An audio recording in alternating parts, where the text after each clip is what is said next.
by Z60. 3 channel dengan package 4G dah. 4G chip untuk kita monitor dekat phone kita 24 hour lah kalau kita nak guna. Okey dah.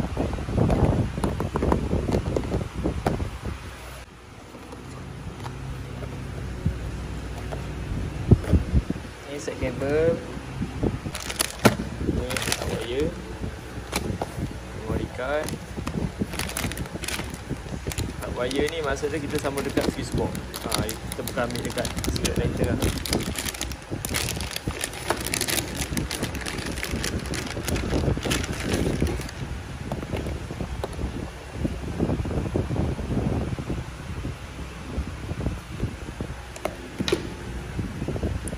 So kita kena ambil kat tempat yang betul, yang mana aksesori yang mana orang panggil apa, constant voltage nya VCC ni adalah voltage constant.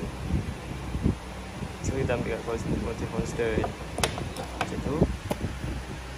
Maksudnya dia sentiasa ada voltage, ataupun arti kata lain terminal 30. Okay, ini internalnya. So untuk internalnya dia akan ada memory card dia sendiri. Ini untuk rekod dalam. Ini untuk bahagian depan. Sebelah belakang. Jangan nak pasang ni kan. Pasang sebelum tampai dekat cermin, pasang ni dulu. Supaya kalau kita nak cabut nanti lain kali dia tak rosakkan tinted. Untuk tampal ni ikut apa keselesaan masing-masing nak tampal macam ni. Okey, macam interior saya letak kat sini lah. Ini interiornya. Okey, kamera belakang kita letak macam ni. Set ni kita letak. Untuk 4G kita letak kat sini lah. Kita susun elok wire dia. Banyak agak wire nak susun ni. Macam pening kan. Okey. Agak bersabut sikit untuk test je kan. Okay.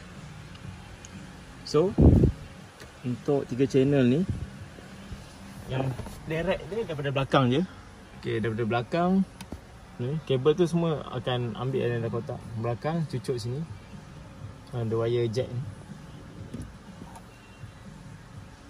Okey.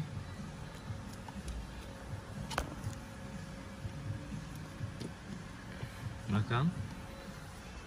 Direct belakang je lah. Direct. Sebab wire belakang ni akan panjang. Untuk kita pakai 4G kit ni. So wire ni akan keluar sini. Dia akan jadi cabang. Jadi cabang tu tak apa. Nanti dulu kita tengok. So dia akan pergi kat 4G ni lah.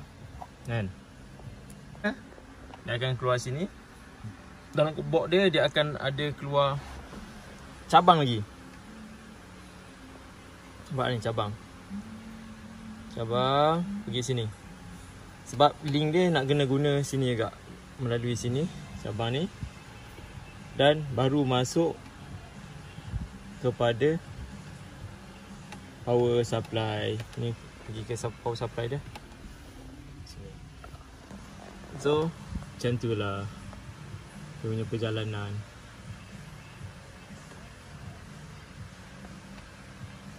Dia boleh buat dua-dua lah. Sama ada nak buat pergi dekat sini dulu pun boleh, sini dulu pun boleh, tak ada masalah. Okey. So wire lebih tu boleh guna kat sini macam ni. Kan kalau nak senang, kat sini ada originalnya. Dia punya DVR lah. Toyota DVR dia ada connection tu kat sini. So kita nak ambil direct dekat sini pun boleh. Tapi kalau nak cantik kena ada connector lah. Bocun macam ni kan. Kalau tak susah. Kalau dia ada yang macam vios dia kat atas ni yang senang sikit. Kita nak tapping belakang ni ke bawah ni agak leceh lah. Kita tengok dekat dalam fuse box dia banyak kosong. Kalau banyak kosong kita boleh guna fuse box. Yang lain orang selit-selit je ni tak. Ini masuk dalam. Masuk dalam. Yang tadi wayar. Ni pun masih kat sini je. Dah clear dah.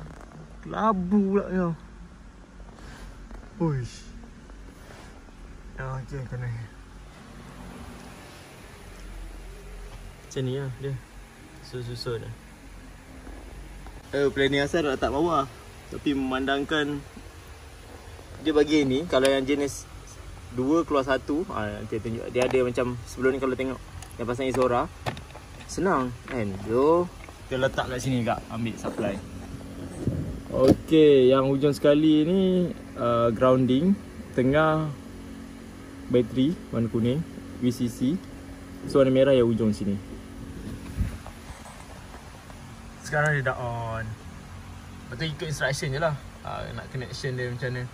So nanti dia kena, untuk yang interior ni dia ada, orang panggil apa, macam dia ada T-Link. Nah, nanti dah ada dalam setting lah T-Link. T-Link boleh kena. Sekejap lagi tunjuk. Nak pasang ni. Pasang ni. Bukan ni ada 2 skru ni lah untuk pemegang dia. Tu ikat dia elok lah. Sebab nanti dia goyang kat sini. Ikat.